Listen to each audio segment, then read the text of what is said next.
What's poppin', y'all? One of my favorite topics that I've softened up on over the past couple of years. Psych, no, I haven't softened up on it at all. And that is the idea of ghostwriters. And everything got cracked open thanks to Meek Mill in 2015 when we found out that Drake had ghostwriters, and he exposed, and this is non-consensual, by the way, by Meek Mill, non-consensual exposal of Quentin Miller for writing a lot, and laying down a lot of reference tracks for, would I say that's my favorite Drake album? I would say the album that got me to love Drake. If you're reading this, it's too late. I think it was partially because like the point in time of life where I was at. And yeah, before that, I really wasn't into Drake like that, to be honest.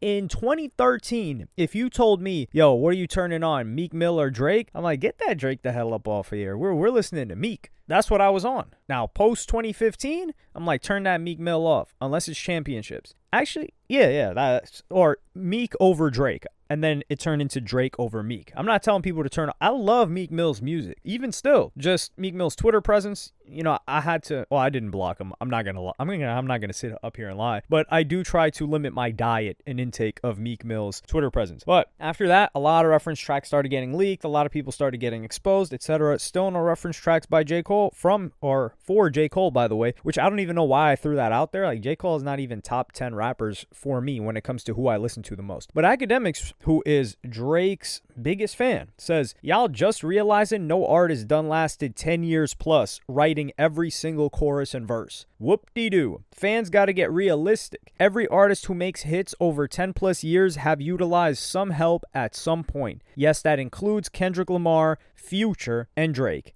Get mad. Hold on. Let me catch my breath. I like how he added these names towards the end. Now, I will say, I don't think there are rappers that can stay at the top for 10 plus years without getting help.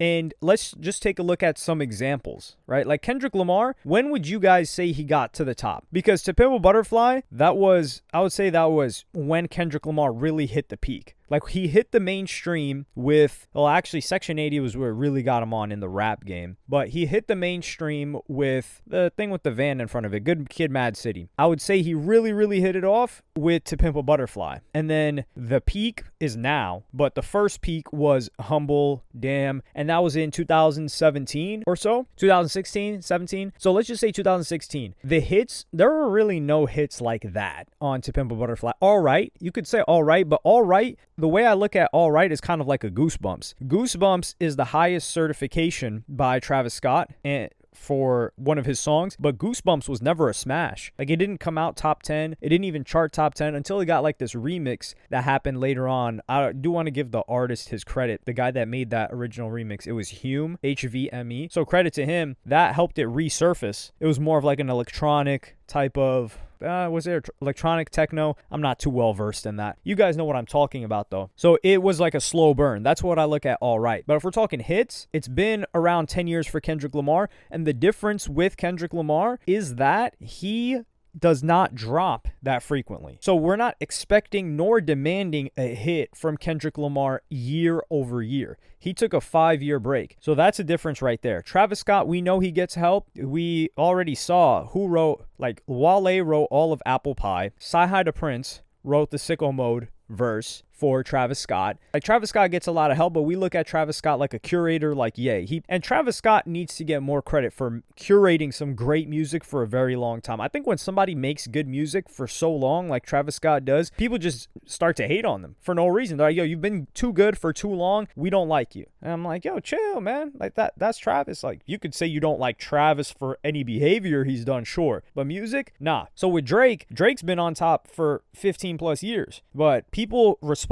to this because keep in mind, we have 0 reference tracks of Kendrick Lamar. He says that includes Drake when we know Drake is the first one that got exposed. And Future, I don't know. I haven't seen a reference track of Future. Future's written for other people. He's given hits to other people. So has Drake. But the reason why it was such a big deal for Drake was because Drake was in this category of greatest rapper of all time. And with rapping comes writing. But someone replied with Jay-Z, Jay-Z GIF. And then Akademiks quote tweeted this and said, "Don't let me break y'all heart." Now, hold on. This, I'm not a big Jay-Z defender. And we got to keep in mind, there's some static between Akademiks and Jay-Z's company, Roc Nation. I don't think Akademiks has any issue with Hove, with Jigga, personally. But I cannot, if a Jay-Z reference track dropped, I would be in awe. It wouldn't harm me. Like, I wouldn't be heartbroken by it. If a Lil Wayne reference track dropped, I would be heartbroken. But they did say that Drake wrote She Will. Was it She Will or something for Wayne? I think that's more collaborative, because if Drake was on the track too, that's how I cope with it. All right? Like, you might, listen, call me out on my cope if I am coping. I'm fine with that. Like, I don't mind being called out. They're like, yo, you're snorting too much copium. You got to ease up off of it. You're about to OD. But, like, the reason why I believe Lil Wayne does not have any writers, does not have anybody writing for him, is because he's not able to keep up. Like, you can clearly listen to the Carter 6 and you're like, damn, this guy is stuck. And that's what keeps somebody from sustaining themselves for a longer time. Like when Akademiks talks about 10 years. And when people criticize Drake, they're like, yo, he's hopping on this trend and this trend and this trend. Well, when you don't hop on trends, you end up sounding like a Nicki Minaj or a Lil Wayne, and you're not able to capture the new audience, and you're just stuck. And it sounds like you're stuck in the same time period, making the same style of music with the same flows. Now, a producer can help with this. A really good executive producer can help get you out of, and I think Lil Tecca is an example of, he's worked with good producers, good executive producers, and Tecca hasn't even been in the game for 10 years yet, but his music, like, it keeps developing. It's a different sound, but it's still the same identity, and it's progression. So I don't think he would get stuck. But also, we don't have the demand of Lil Tecca that he has to write every single song himself, right? Which there haven't been any reference tracks leaked of Tecca. But with Kendrick Lamar, how are we going to take away from, and how are we going to throw Kendrick Lamar and him having help, which, what does help really mean, when we've heard more Kendrick Lamar reference tracks for Baby Keem? So we've heard like 5 or 6 tracks of Baby Keem's that Kendrick Lamar gave. And we also got to keep in mind, first, he was saying like, no, people getting help with hooks. Dog, Drake has been given whole songs. And I remember how heartbroken Akademiks was when he found out that Jumbotron Poppin', which he loved as a song, was a Yachty song. Yachty just handed over the USB drive and said, go off, take that whole thing. And that's what Drake did. Drake just took the entire song. So how are we going to throw, there is no way you're going to tell me that Jay-Z has ever took an entire song from somebody and hopped on it. And also, Eminem is somebody that I would say he did 10 years plus at the top of the game. And Eminem, ain't no way he had writers. I don't even think he had help with hooks, because what a lot of people did at that time, a lot of the top rappers, like an Eminem, he would have a Skylar Grey doing the hook. So they would bring in, and this was more common in the 2000s. I think now it is for sure more common that artists are getting given a hook or taking a hook from a writer, versus back then they wouldn't take the hook. They would have, like, maybe they would take the hook, but they would have somebody else sing it, like a Skylar Grey for Eminem, or Lupe Fiasco. He had this woman that he worked with a lot that would do the singing hooks for him. I forgot her name. Jill Scott? I think it's Jill Scott. Did she work with him a lot? I know there was one of them, Nikki Jean. It was Nikki Jean. Jill Scott was on Food and Liquor, if I'm remembering correctly.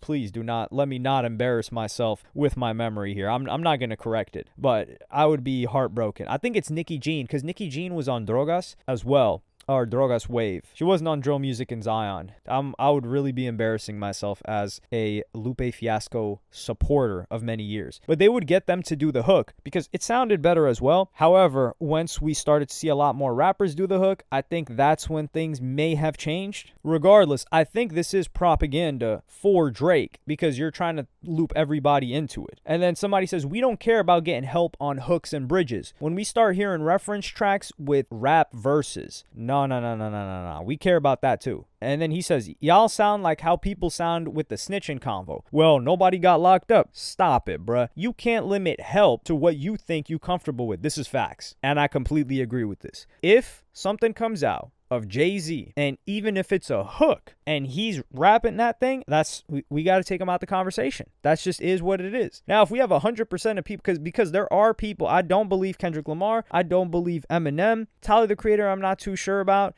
Kid Cudi. Like, these 3 artists, I know there's like different caliber and different types of artists that I'm putting together. But those 3, I don't think they've ever had help with anything. And I think they take great pride in what they do, which there's no problem with people getting help. But we're not going to start talking about, oh, Jay-Z, like, nah, he got that hook. But, you know, we know he wrote all of his rap verses. No. let's stop that, because that would not have been the same thing when Drake first got exposed for all of this. And this is why it's so good that we're in the era that we're in right now for artists like Jay-Z, because Jay-Z has the most grown stans ever. I would say Jay and Nicki. Jay for sure, because he's been in the game longer. Dog, there are people that are 45 plus, maybe even 50 plus, that'll die on a hill for Jay-Z. Like they will argue with you back and forth about Jay-Z, and I'll tell you exactly how it would happen. If a reference track leaked right now that somebody did for a Jay-Z song, number one, it's fake.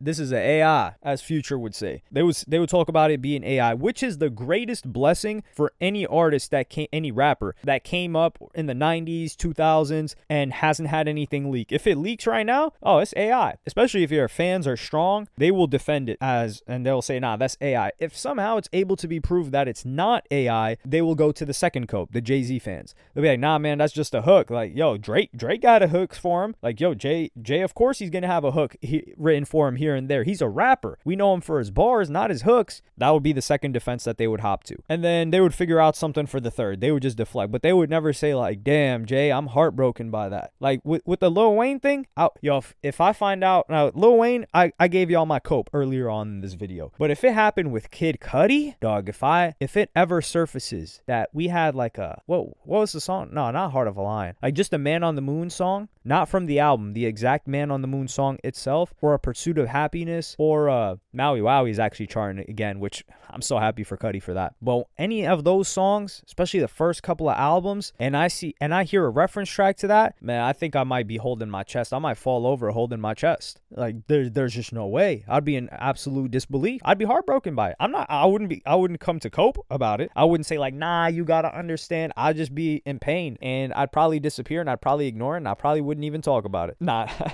I would have to talk about it for sure. But AI is the greatest blessing that happened to a lot of these because if Jay-Z tells them like, nah, that's AI, they're gonna believe it. And why wouldn't you believe it? Now the problem is for Drake, all of that stuff leaked before AI was really a thing, or AI got as good as it is right now. But I don't believe that. I think Akademiks is just trying to run cover for Drake. I do think he knows other people that have gotten help. He didn't mention Jay-Z. He's just alluding to Jay-Z, and I think he was specific not to mention him or to accuse him because of the back and forth with Roc Nation. And Jay-Z is also another guy who, yeah, he spent 10 years at the top of the game, but Jay-Z was never really the number one rapper when it came to hit songs. And Jay-Z, like for DMX, there was a year or two where DMX was ahead of him. I don't think there was a year where Jay-Z was the number one guy. Maybe when he was with Ye, Watch the Throne, but that was the duo. Those were those two guys together. And Jay-Z takes long breaks, and he only comes back when he's got something to say. So he lives a lot of life, and that allows him to create some music. And that's another thing that Drake is able to do, and why I believe somebody like a Drake or anybody that wants to be here year after year after year after year, they need help, because just the cycle of music making. Like let's say you got a hit and you're touring and you're doing all this other stuff. You're not living enough life to be able to come back and create with new ideas and new sounds. People like Kendrick Lamar, J. Cole, they get a lot more time to themselves and to just explore and live life and get new inspirations. Drake is like, there's a demand of like, yo, when are you coming with something next? And that's hard to keep up with, and he's managed to keep up with it, which is impressive in and of itself, but you need help at that point. You need to switch up the sound. If Drake was still making the same exact music that he was making 2009, 10, 11, 12, 13, 14, hell, maybe even 15, some of it is a little bit similar, he wouldn't be running the top of the game right now, but he still is. And I think he's got to get credit for that, but we're not going to try to start knocking down other rappers and accusing them of things that have zero proof behind them. Now, I don't think Akademiks would just throw accusations, but I think he's probably heard rumors here and there. But who could have helped Kendrick Lamar? And this is the thing too. If somebody is, let's say we're in a room together, and this is what is help now, really. If we're in a room together and we're cooking up, right? And then Kendrick's rapping a verse and Jay hit up, or who's the other guy, J-Rock. They're like, nah, yo, you should say this instead of that, or you should hit it like this instead of that. And then he goes in and changes that up. Are we going to put that on the same level as somebody taking an entire track from Lil Yachty? word for word, bar for bar? We can't do that. Are we going to consider that having a ghostwriter? Nah, there's levels to this. Now, if he gets a full hook, that's when I'm willing to say, okay, like a word, like a line, or switch up this flow. I'm not going to grill somebody for that. I'm even willing to be like, yo, that's a little bit too radical to just have that heavy hand on something as small as that. But let me know what y'all think in the comments. Where do you draw the line? Like and subscribe and hit the notification bell if you enjoyed, and I'm going to see y'all in the next one.